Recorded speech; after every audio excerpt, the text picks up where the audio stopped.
Bienvenidos, amables televidentes, a la hora 22. En esta ocasión recibimos a Julio Ortega Tous. Nos hablará por la experiencia que tiene en asuntos internacionales, precisamente de la noticia que a nivel mundial ha copado los titulares de todos los diarios de medios de comunicación en el último mes, la crisis entre Ucrania y Rusia. Julio, gracias por estar con nosotros. Placer. Esa crisis, y es el nombre más práctico con el cual referirse a la situación que inicia cuando Rusia invade a Ucrania, ha calado y ha causado efecto directo en muchos países. A nosotros nos ha afectado. Y hay una peculiaridad que tocábamos el tema antes de iniciar el programa, que es la profusión de tantas informaciones en torno a este conflicto. Hoy, ¿cuál es, podemos decir, lo más acabado como información que tenemos de esa situación? Bueno, gracias por la invitación. Ciertamente, sobre todo los medios occidentales, porque se ha dado un fenómeno que no se veía en mucho tiempo, y es la censura a medios de comunicación rusos. Por ejemplo, tú aquí no puedes entrar por YouTube a RT o a Sputnik, porque lo prohibieron. Tú tratas de entrar y te dicen, no, este canal no está disponible. Usualmente yo me informaba antes de esta situación por RT y no más. Y todos los programas de opinión que eran bastante buenos. Tú puedes decir, es propaganda rusa. Sí, pero los otros son propaganda de Estados Unidos, de Francia, de España, de Alemania, de Inglaterra, de quien sea. Yo realmente estoy sorprendido de la pérdida absoluta de objetividad de la situación que dio pie a la situación que se vive hoy, de parte, por ejemplo, de un medio tan prestigioso como la BBC. Yo pongo la BBC aquí en español, o no, en inglés, aquí no hay en televisión BBC, o lo lees por internet, y es casi propaganda militar. Pro-Occidente. Claro. Lo que pasa... ellos dicen pro-Ucrania, o pro-OTAN, o pro-Estados Unidos. Es decir, porque aquí ha confluido una crisis, como tú llamaste, que ha devenido una guerra, porque es una guerra lo que hay, gestada por lo menos desde el 2008 y ya directamente desde 2014, con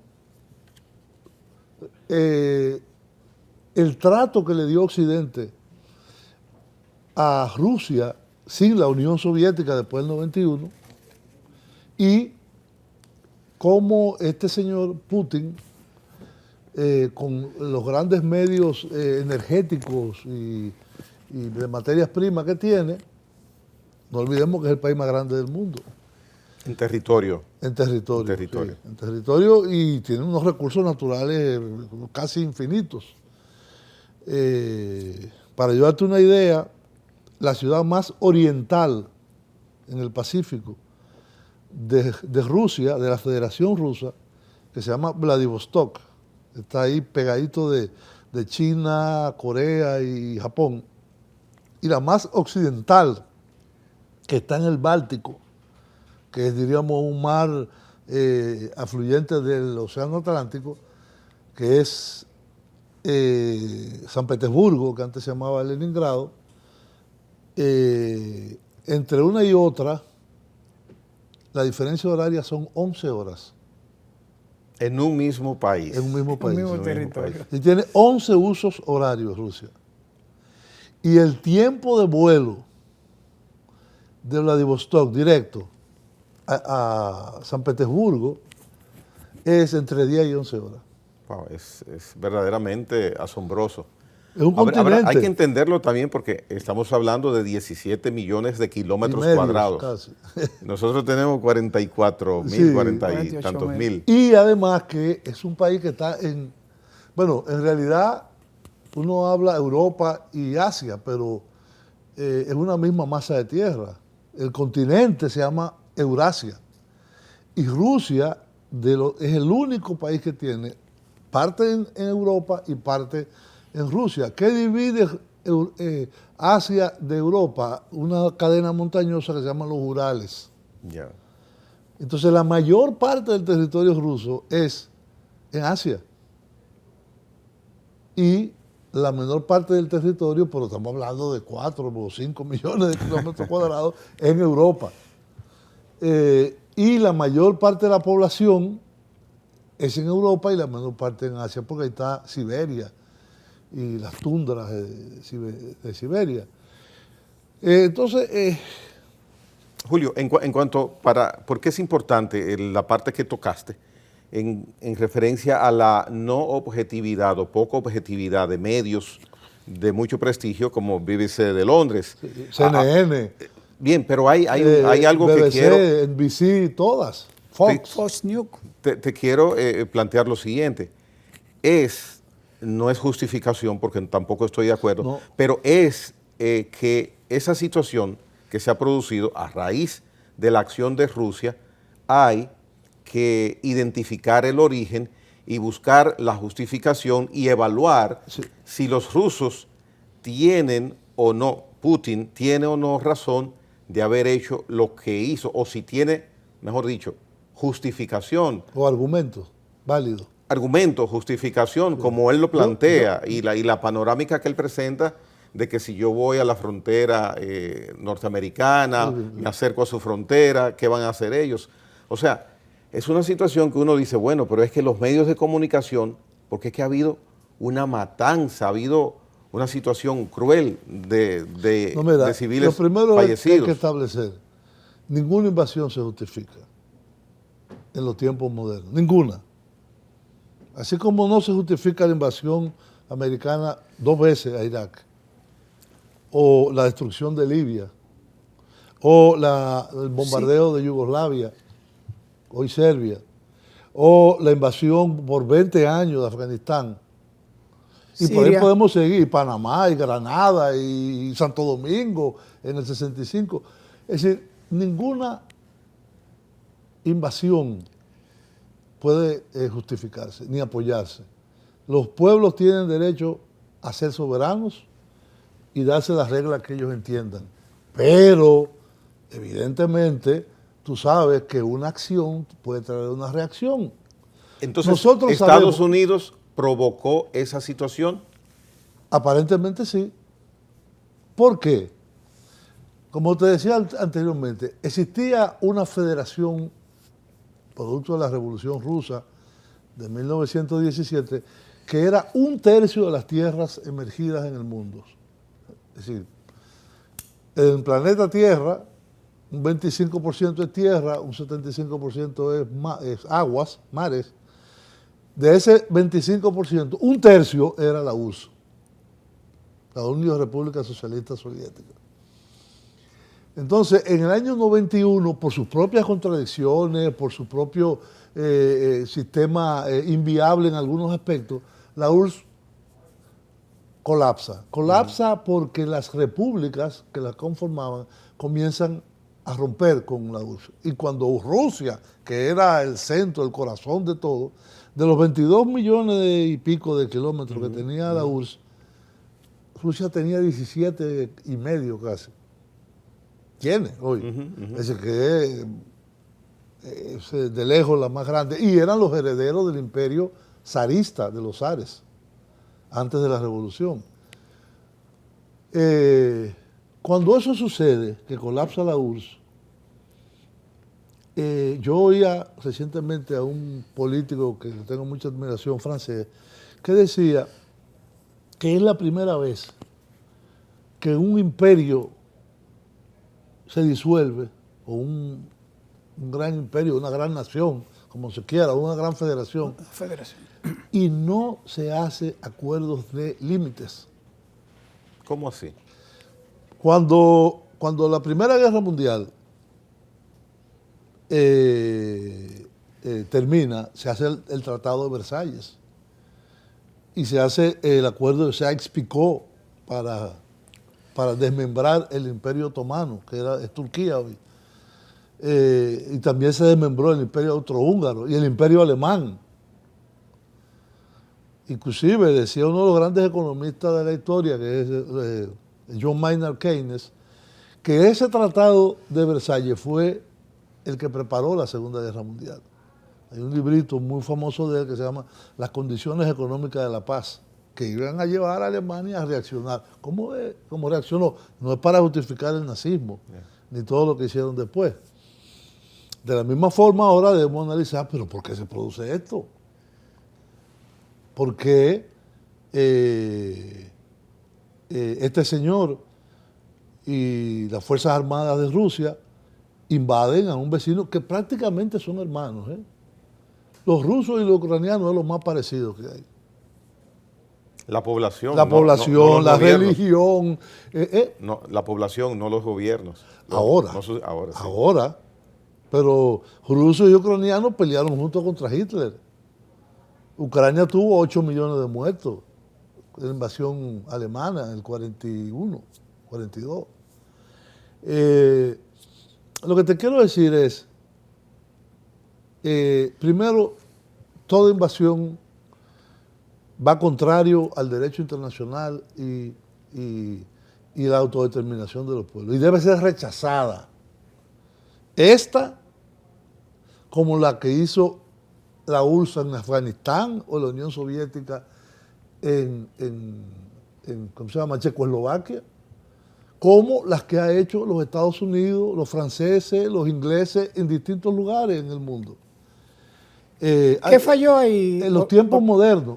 Lo que falló fue... Ortega, voy a referirme a Naciones Unidas y voy a referirme también a la Unidas, diplomacia en términos general, porque uno de los argumentos que ha estado planteando Rusia desde el principio, incluso cuando declara a Lugansk y Donetsk, como hace un reconocimiento de los separatistas por el tema del habla, la cultura, lo que usted acaba de decir. Pero ¿qué falló ahí que los norteamericanos y la OTAN decidieron hacer de Ucrania una especie de depósito de armas para acelerar a Putin? ¿Querían la guerra o no la querían? Pero no fue que falló. Fue que en el año 1991, todavía con Gorbachev en el poder en la Unión Soviética, que decide disolver el Pacto de Varsovia, que era la alianza militar de la URSS, con los otros países, Polonia, etcétera, Alemania Oriental, etcétera, y retirar las tropas de Alemania Oriental, de Polonia, de la República Checa, de Eslovaquia, de Hungría, de todos los sitios. Cuando eso se decide, se hace un acuerdo con los países de Occidente y con la OTAN. En aquel momento estaba George Bush padre como presidente de los Estados Unidos, que son los jefes de la OTAN en realidad. Los otros son lugartenientes. Sí, no quiero decir una palabra fea, pero los otros no cuentan. De hecho, el general de Gaulle, en el año 1962, retiró a Francia de la OTAN. Ya Macron lo estaba replanteando en esto el año pasado. Bueno, dice que él dijo que es una cosa que no sirve para nada, pero ha provocado esto. Entonces, ¿qué pasó? Ese acuerdo que se hizo en el año 91 y se reafirmó posteriormente en los años subsiguientes, era que la OTAN no se movería ni una pulgada más allá de lo que eran sus fronteras. Yo te mandé un video. Sí, vamos a ver, si puedes relatar ese video, que es la transformación. No, ¿cómo va desde el 91? Exacto. Que tenía, creo que era 12 o 13 países, a hoy tener 30. ¿Cómo se fue desplazando y acercándose a las fronteras de Rusia? Pero además hubo un error gravísimo. Dos, yo diría. Uno fue, durante el gobierno de Yeltsin, a Rusia la humillaron. Un país con tanto orgullo. Viene de ser un imperio varias veces. Claro.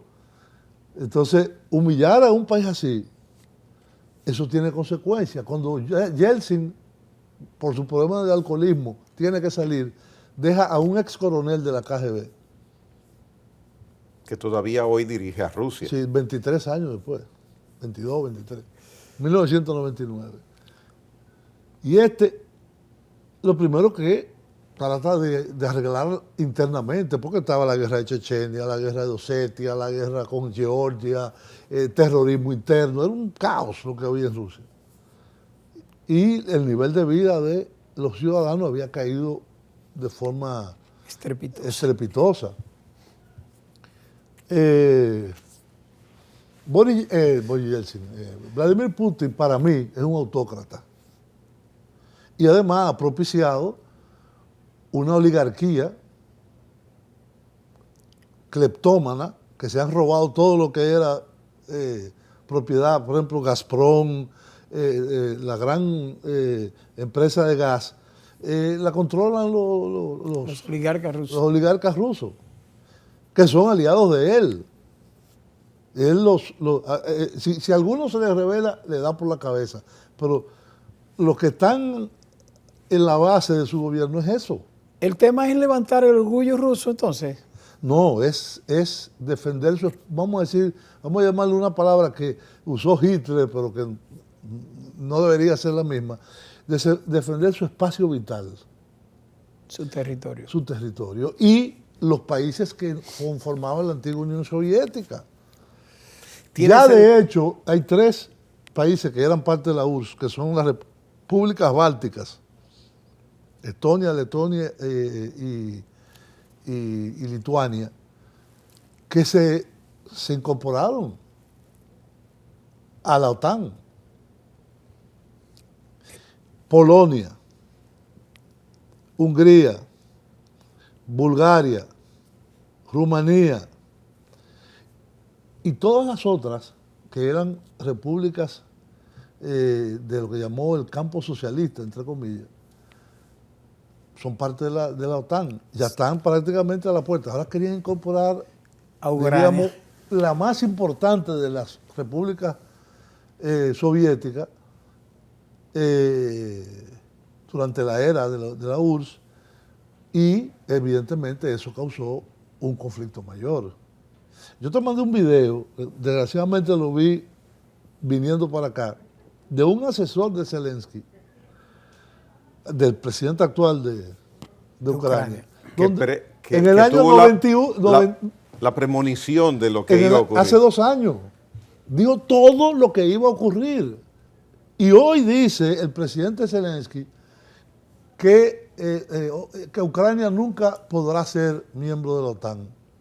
Y si usted está consciente de eso, ¿por qué llevó al país a un conflicto como el que hay ahora, que evidentemente cuesta mucho en vidas humanas, en infraestructura, en disrupción de la economía de ellos mismos y del mundo? Sí, a propósito de ese video y esa premonición, ese análisis. ¿Tú lo viste? Sí, no, y el televidente lo va a ver ahora. Vamos a ver ese video y luego del video continuamos a la pausa comercial.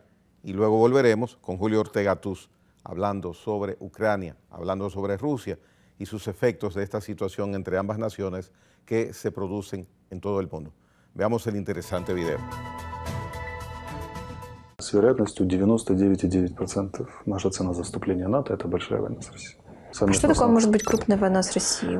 Это воздушная операция наступательная, вторжение российских армий, 4, которые они создали на наших границах, там осада Киева, попытка окружить войска, которые в АТО находятся, ВОС, операция Объединенных сил, прорыв через Крымский перешейк, выход на Новокаховское водохранилище, чтобы воду в Крым дать.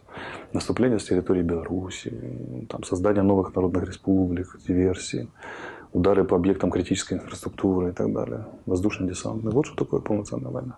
И вероятность ее 99%. Когда? После 21-22 самые критические, 20-22 самые критические эти самые. А потом следующий критический период 24-26, и следующий 28-30. Может быть и 3 войны с Россией. А вариант мирного урегулирования ситуации на Донбассе вы рассматриваете? Никогда. А почему? Ну, Мне кажется, как раз Запад такие варианты рассматривает. да, ну, Запад рассматривает такие варианты, предлагая России одуматься. Ценой заступления НАТО с высокой вероятностью является полномасштабный конфликт с Россией или более масштабный конфликт с Россией, чем сейчас. Или последовательность таких конфликтов. Но в этом конфликте мы будем очень активно поддержаны Западом, вооружением, техникой, помощью, новыми санкциями против России.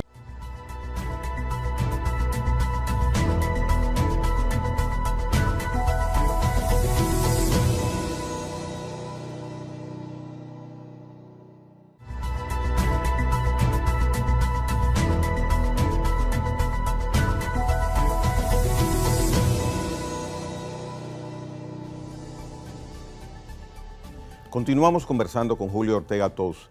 La acción que Vladimir Putin toma de invadir Ucrania, ¿piensa que él tenía conocimiento de las consecuencias que hoy en día se presentan, donde prácticamente no recibe apoyo de prácticamente ninguna nación a nivel internacional?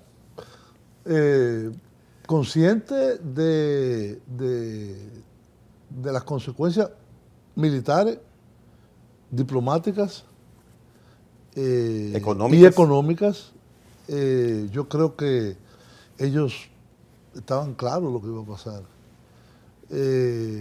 Hay un dato que podría explicar esto, y es Rusia ha acumulado una cantidad de reservas internacionales grandísimas para el tamaño de su economía, no del país, sino de su economía.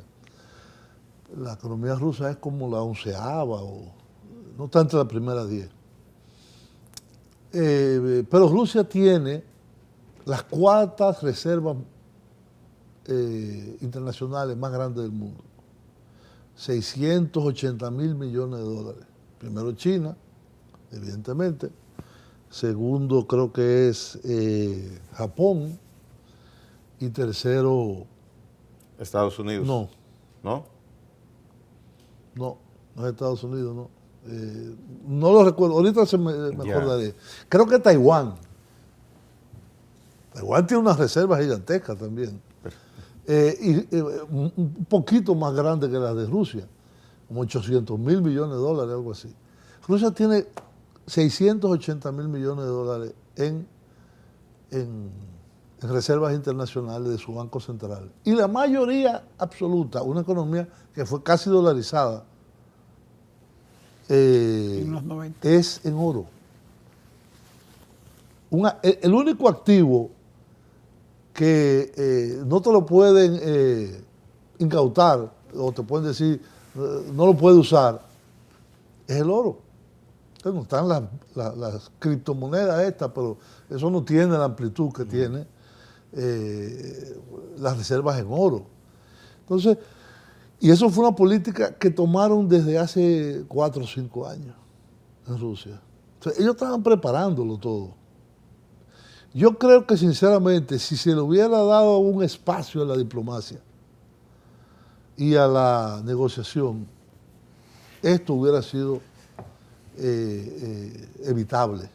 Y salida, ¿se le ve alguna salida ahora es más difícil la satisfactoria salida. en este momento? Ahora es más difícil la salida. Y hay un peligro mayor, y es que si bien los Estados Unidos dicen que ellos no van a participar, que ningún país de la OTAN va a participar con tropas dentro de Ucrania, están mandando armas y están mandando, vamos a decirle, voluntarios, los rusos le llaman mercenarios, y están en la frontera con Polonia. Polonia es miembro de la OTAN y uno de los países más agresivos con el tema contra Rusia, con la rusofobia, vamos a llamarle. Bueno, pues ayer la aviación rusa bombardeó un campamento donde estaban parte de estos voluntarios, vamos a llamarle, a 25 kilómetros de la frontera con Polonia. 25 kilómetros nada. En términos de balística es un error. Ya, cierto. Puede ser un error, no es, sino Sí, puede ser un error. Entonces, si un misil cae en un país de la OTAN, que sea sobre todo Polonia, Hungría está un poco más distante en estas cosas, ya estamos hablando de que va a entrar en acción Rusia contra la OTAN y por lo tanto Estados Unidos. Y eso significa una guerra nuclear. Y en su opinión, doctor Ortega, Una guerra nuclear, una tercera guerra mundial. Porque por otro lado, aunque no lo estamos viendo mucho, ni lo estamos observando mucho, hay mucha tensión en el estrecho de Taiwán. La flota del Pacífico de los Estados Unidos está dándose paseíto por ahí. Y China sigue insistiendo, no jueguen con Taiwán. No jueguen con Taiwán. Entonces, la situación mundial, que se estresó muchísimo con la pandemia, ahora es un estrés militar que está teniendo. Y económico, porque las consecuencias que está teniendo en los mercados, en las materias primas, en los precios del petróleo, en la inflación mundial, son terribles. Y no sabemos hasta dónde pueden llegar. A corto plazo, doctor Ortega Tau, a corto plazo, ¿cómo ve usted las perspectivas entonces de las negociaciones, sobre todo con estos pronunciamientos que ha hecho el propio presidente Zelensky y que se mantienen los contactos a pesar de los bombardeos? Fíjate lo absurdo de que una potencia económica como la Unión Europea y con una tradición de grandes países como Francia, como Alemania, como Italia, no han tenido ningún papel. Antes de estallar las hostilidades, el presidente Macron de Francia hizo un viaje a Moscú y a Kiev que no tuvo ningún resultado porque era muy claro que haya un compromiso claro de que Ucrania no entra a la OTAN. Punto. Y ahí, eso es lo único. Y ahí termina el conflicto. Y ahí termina todo. Pues no, los Estados Unidos decían que los países tienen el derecho de unirse a la alianza que quieran. Y evidentemente eso fue tensionando, hasta el punto de que, bueno, llegó el 24 de febrero y vino esta acción militar que, vuelvo y lo repito, nadie puede apoyar una agresión a un país soberano, nadie. Pero no a esta vez, en Yemen, que los sauditas con la ayuda de los Estados Unidos lo están bombardeando diario. Casi 11 años de guerra. Siria desbaratada por completo. No digamos Palestina. O no digamos lo que pasó en Irak. 1 millón de muertos. Y el país destruido todavía hasta el día de hoy. Sobre base de un informe de mentiras, según reconoció el propio general Colin Powell. Sí. ¿Y cuál es la cosa? Bueno, perdón, me equivoqué. Y miles de personas muriendo. 1 millón. 1 millón de muertos hubo en Irak. En Irak. Entonces, el mundo no puede ser tan hipócrita. Mira el caso de Libia. Libia era un país, y se lo advirtió Gaddafi a Occidente. Le dijo, señores, si ustedes destruyen Libia, no pueden parar lo que viene. No van a parar la oleada de africanos y de afganos y de sirios que van a coger el Mediterráneo, como efectivamente está pasando. El muro soy yo, porque el país que más costa tiene en el Mediterráneo del lado sur es Libia. A Libia la destruyeron en pedazos. Ahí no hay nada, hay bandas de señores de la guerra, etcétera, etcétera. Entonces, ¿qué consecuencia ha tenido eso? Ninguna. Sarkozy de Francia, que fue de los que más participó en eso, fue financiado por Gaddafi. Y Berlusconi reconoció que él lo había apoyado, que recibió dinero también. Entonces, ¿cuál es digamos, nosotros que somos del tercer mundo, aunque no seamos los más pobres, pero ¿cuál es la consecuencia que nosotros debemos sacar? Yo creo que los dominicanos debemos, y los latinoamericanos en general, tener claro que nosotros no debemos formar parte del bloque, que debemos ser neutrales y no alineados. Pero ya, Ortega, es tarde. No, Sí. no. Uy, No, es tuvimos una opción. Tuvimos México, una México, posición México hace dio 2 clara- semanas, muy clara, muy precisa. Bueno, pero Cuba votó a favor. Es decir, lo que te quiero decir, el hecho, y Venezuela, y Nicaragua, y otros votaron en contra o se abstuvieron, que fue la inmensa mayoría de los africanos, parte de los asiáticos. Por ejemplo, el hecho de que China y la India, que tienen la mitad de la población del mundo, la mitad estamos hablando prácticamente, se abstuvieran. Y 2 países que no son muy aliados entre ellos, China e India. Vuelvo a la pregunta, hecha de otra forma, ¿dónde puede haber y existir o estar la marcha atrás de que se recomponga Bueno, esta lo situación? primero que yo creo que debe haber un cese al fuego, acordado, entre Rusia y Ucrania. Desgraciadamente los países europeos no tienen ningún papel, 0 papel. Provocar, porque están mandando ahora armas y están mandando voluntarios, etc. Pero un cese al fuego no determina que se vuelva atrás. Vamos por pedazos, que la diplomacia tiene fase. Lo primero es parar las hostilidades. Parar los bombardeos, los cañonazos, los enfrentamientos, etc. ¿Quién está haciendo ese papel? Aunque nadie lo crea, Turquía. Turquía. Ya se han reunido 2 veces en Turquía. Primero hubo 2 reuniones en Bielorrusia y después el presidente de Turquía, Recep Tayyip Erdogan, convocó a los representantes de Rusia y de Ucrania y se han sentado 2 veces, van ya. ¿No le correspondería ese papel a China? China está queriendo guardar cierta distancia. Porque los chinos, de hecho, aunque no lo digan abiertamente, son aliados de Rusia. Y mira, hay un señor que está vivo todavía, Henry Kissinger.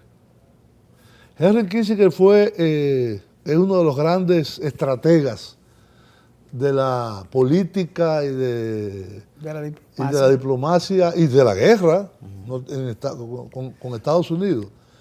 Y cuando aquella famosa, no sé si ustedes se recuerdan, viaje de Nixon a Pekín y la famosa diplomacia del ping-pong, como le llamaron, porque fueron unos equipos de ping-pong a jugar, que fue la primera ruptura del hielo, terminó en reconociéndose ambos mutuamente. El leitmotiv de Kissinger era: hay que impedir que la URSS y China se alíen, se acerquen. Hoy en día, otro estratega también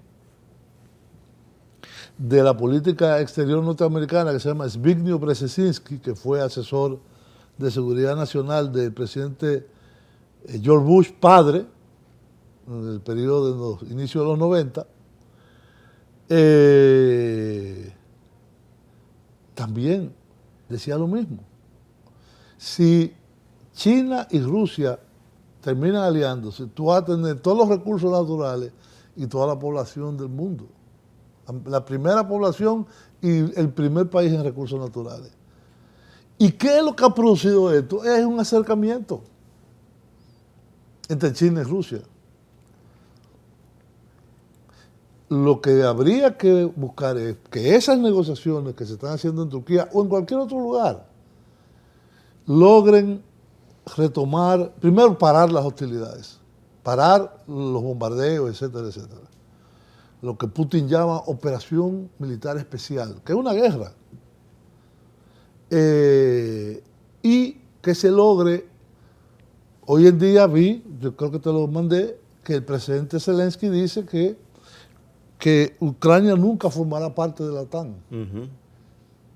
Es un Entonces, cambio. si usted hoy en día dice eso, menos de un mes después, porque fue el 24, son 17 días después de iniciada la guerra. ¿Por qué usted no pensó así Desde el inicio. desde el inicio? Es un cambio de lenguaje, Y un rápidamente. cambio de posición. Primero porque ha visto que la OTAN lo ha dejado solo. Lo dijo del segundo día de la, Sí, de lo ha la dejado intervención. solo.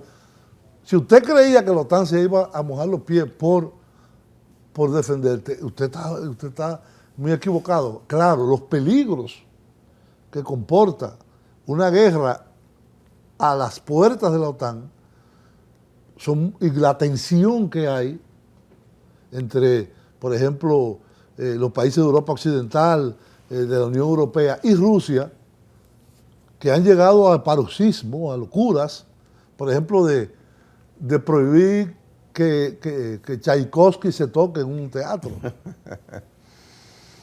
Pero el bajadero podría ser la sumisión de Ucrania. La sumisión o la neutralidad. La neutralidad, simple y llanamente. Tú no tienes que tampoco hacer lo que hicieron Occidente con Rusia, de humillarlo. No. Es que sea un país neutral y que sea autónomo. Y claro, hay puntos muy difíciles sobre la mesa. ¿Qué vamos a hacer con Crimea? Y diciendo no entro a la OTAN es yo creo ser que- neutral. Sí, sí. Claro, Es ser neutral. Claro, ya cuando tú coges... Y hay países de la Unión Europea que no son miembros de la OTAN. Austria, Suecia, Finlandia, no son miembros de la OTAN. Pero Suiza, pero no están en el mismo lugar Noruega, geográfico. No están en el mismo lugar geográfico que Ucrania. Esa es la pequeña gran diferencia. bueno, Finlandia tiene frontera y Noruega con Rusia arriba, la parte de arriba. Doctor, a pesar de todo eso que usted ha planteado, hay unos elementos que parece que van a tener mucha incidencia o por lo menos se van a mover por los bajos. Los intereses de Alemania con Rusia, el Nord Stream 2, todas esas cosas, y la postura a veces ladina de Alemania. Eso fue así hasta hace unos días. La canciller Merkel, que acaba de salir también, Angela Merkel, que tuvo 17 años de canciller y primer ministro. Amiga de Putin. Sí, hablan ruso y bueno, no que sea amiga, pero Se entiende bien con se él. entiende con él. Y de hecho tú tienes, por ejemplo, un personaje como el ex canciller o primer ministro, Gerhard Schröder, Sí. es miembro del consejo de Gazprom Y está en Nord Stream 2. y está y preside el Nord Stream 2. Son sus intereses, los intereses Los de intereses de Alemania. Alemania. Pero hasta ahora, Alemania, que dio señales, inclusive al principio de la guerra, lo que pasa es que el gobierno alemán cambió ahora mismo. La presión de Estados Unidos. Así es. ¿Qué tan presionado se puede encontrar en estos momentos Vladimir Putin con las sanciones económicas que han tomado los gobiernos de Occidente, sobre todo de Estados Unidos, y algunas internacionales, que es establishment norteamericano también, como las tarjetas de crédito, por poner un Sí, el ejemplo? sistema de SWIFT, Ajá. de transferencia bancaria. No, evidentemente es un golpe muy fuerte, que acerca más a Rusia a China. Porque China puede suplirle... No, China ese- tiene su propio sistema de confirmaciones bancarias, Ya. que no es SWIFT. Entonces, pero evidentemente si esto no se resuelve pronto van a sufrir mucho. Porque hay muchos rusos diseminados a nivel mundial y sus tarjetas de crédito están Sí, inhabilitadas bueno, ahora pero, mismo. sí, pero Por ejemplo. sí, pero ellos están, por ejemplo, aquí hay muchos turistas rusos. Creo que todavía hay como 15.000 turistas que están, que de hecho eso es algo que es lo que más nos ha afectado a nosotros. Aparte del precio del petróleo y del trigo y de algunas materias primas adicionales, nosotros teníamos una perspectiva de llegar a casi 500.000 de turistas rusos. este año. Sí. En un año, con pandemia y todo, hemos tenido 250,000 Sí, turistas. pero este año la proyección Sí, claro, era, claro que era, sí. era Era de, mucho Bien, más vamos a hacer una pausa de comercial. $500,000. Y- Y eso nos va a dar duro. Desde luego, desde luego. Seguimos conversando después de la pausa para el segmento final con Julio Ortega Tous sobre Ucrania, Rusia y la situación que a nivel mundial esta crisis está provocando. Venimos en breve.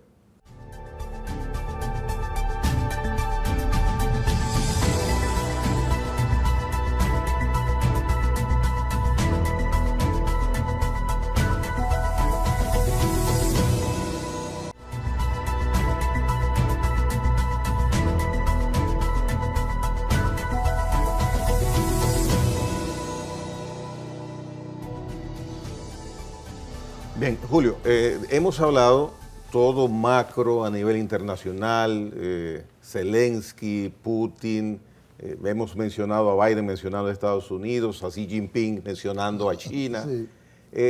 ¿Qué tal República Dominicana? Quiero que caigamos ahí. Tuvimos una posición bastante definida por parte del presidente, un mensaje de rechazo a la acción de Vladimir Putin. Ha sugerido durante el conversatorio que debemos mantenernos neutrales, pero hay una situación de hecho, ya fijamos posición. Sí, eso es inevitable ya, eso es un hecho. Y lo fijamos en la OEA, y lo fijamos en la ONU, la fijó el canciller y la fijó el jefe de Estado. Es decir, ya, eso es un hecho. Ahora, yo pienso que lo que más nos conviene a nosotros es que este conflicto termine lo más rápidamente posible. Y el presidente siempre dijo que propugna por la paz, el diálogo, la negociación, etc. Y yo creo que por ahí es que deben de ir, diríamos, la pequeña voz de la República Dominicana a nivel internacional y a nivel de los organismos internacionales importantes, como la ONU. La OEA hizo una sesión, yo no sé por qué, porque la OEA, ¿qué tiene que ver con eso?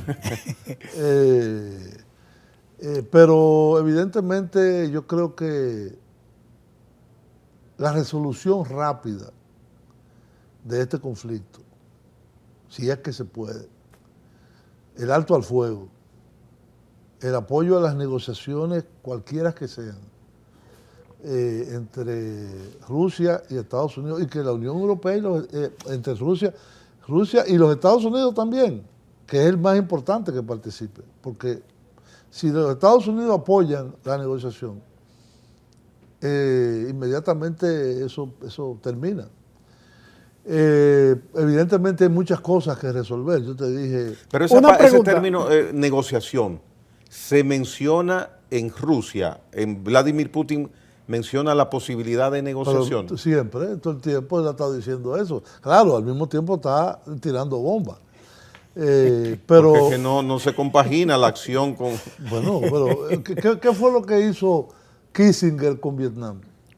Mientras bombardeaban, estaban sentados en Ginebra. Estaban negociando. Negociando. Sí, así es. Mira, toda guerra en la historia de la humanidad tiene que terminar, y las guerras modernas, en un acuerdo de paz. Tiene que hacer obligatoriamente. O en un armisticio final, o en un alto al fuego, que es, por ejemplo, la situación que tiene por más de 60 años Corea del Norte y Corea del Sur, y los Estados Unidos, que es parte importante ahí. Entonces, yo pienso que nosotros lo que más nos conviene es que podamos tener un mundo menos tenso, con todos los problemas que tenemos de inflación, Doctor, una preguntita. con todos los problemas que tenemos de abastecimiento de recursos naturales. Estamos perdiendo el turismo de Ucrania, que es importante también. Y de Rusia. Y de Rusia. Entonces, Ahí voy, justamente ahí voy. ¿Podría el presidente Luis Abinader reevaluar su postura, no en contra de un bloque ni de otro bloque, sino precisamente pensando en los intereses y tomando en cuenta que Estados Unidos también ha reevaluado su posición, ahora con Venezuela y ahora Con y Irán. ahora con Irán. Y nosotros tenemos turismo con los rusos, que vienen bastante aquí, y con los ucranianos. Yo pienso que la mejor posición nuestra es no hacer nada. Esperar que el Porque conflicto nosotros termine. somos muy trascendentes en el mundo hoy en día. Hoy en día no, el tamaño del país, el peso en Latinoamérica, quizá en el Caribe un poquito más. Pero yo creo que lo más importante, ya después que se posicionaron los países, quedarse ahí donde está y esperar que ese proceso negociador De su fruto. dé su fruto, que lo dijo el presidente en su declaración. Que lo dijo el presidente en su declaración. Yo no creo que el presidente diga, yo apoyo la guerra, no. O la acción militar contra Rusia, no. No, es una posición de, teniendo en cuenta la geopolítica en nuestro país, la cercanía a los Estados Unidos y la dependencia económica y en todos los sentidos. Nosotros tenemos 2 millones de dominicanos en Estados Unidos. ¿La economía de Estados Unidos sufre con esta situación? Yo creo, bueno, depende. Los petroleros van a ganar muchísimo dinero. Pero Porque el Estados Unidos produce y exporta petróleo. Pero- Ahora, por ejemplo, el caso de Alemania. Alemania paró el Nord Stream 2. El gas natural que recibe Alemania de Rusia en un 60%, con esta detención del Nord Stream 2, va a tener que importar fundamentalmente de Estados Unidos, que es un 40% más caro. 40, no es uno ni dos, 40% ¿Y más caro. capacidad de suplir a Alemania, Estados Unidos tiene? Pienso que sí, pienso que tiene, pero es un tipo de gas distinto, porque es en barco, tiene que hacer terminales de distancia. recepción. Es un cambio. Yo no sé si a Alemania le va a hacer tan oneroso eso que pueda hacerlo. Fíjate que no, en las sanciones no han metido ni al gas ni al petróleo. Pero el Pero cancelaron el Nord Stream 2, por ahora. Pero el presidente Biden ayer, dijo que los norteamericanos deben saber que si la gasolina está cara en Estados Unidos es responsabilidad de Putin. Bueno, evidentemente. Él es un Por eso, político. hablando sobre lo que la pregunta Sí. que le hizo Gregory, del efecto que podría tener en la economía norteamericana. Sí. Sí, no, y el problema de la economía norteamericana, además, es que los niveles de inflación que hay en Estados Unidos, que no es producto de esto, sino es producto de todos los dólares, miles de millones y millones de dólares de que se asistencia. Que está en la calle. para la pandemia, para enfrentar el problema de la pandemia, han disparado la inflación en los Estados Unidos por encima de 7,5%, que hace 40 años, cuando en la época de Jimmy Carter, no se veía el nivel inflacionario tan alto. Bien, Julio, fuera del deseo, de la intención, ¿piensas que esto podría alargarse de acuerdo a las perspectivas de los hechos o no? Yo no sé decirte, la verdad que yo no tengo una respuesta a esa pregunta. Mi deseo es que no. Mi información, que como te digo, ya tú no puedes contrastar información. Difícil. Están bloqueando la información para que nada más tenga una campana. Entonces, mi información es de que los rusos están muy decididos a destruir la infraestructura militar en Ucrania y que solamente, como te digo, una negociación que aparentemente Zelensky está dispuesto a hacer esa negociación y Putin también está dispuesto. Se está hablando de una reunión entre los dos, que podría ser en Turquía también. Pero esperemos que la cordura y el respeto a la soberanía de Ucrania y la cordura en términos de política militar mundial, sobre todo de la OTAN, prevalezca. Bueno, ojalá que sea así. Señores, le damos las gracias a Julio Ortega Tous, que hoy nos habló sobre la situación entre Rusia y Ucrania. Gracias a todos ustedes por la atención dispensada.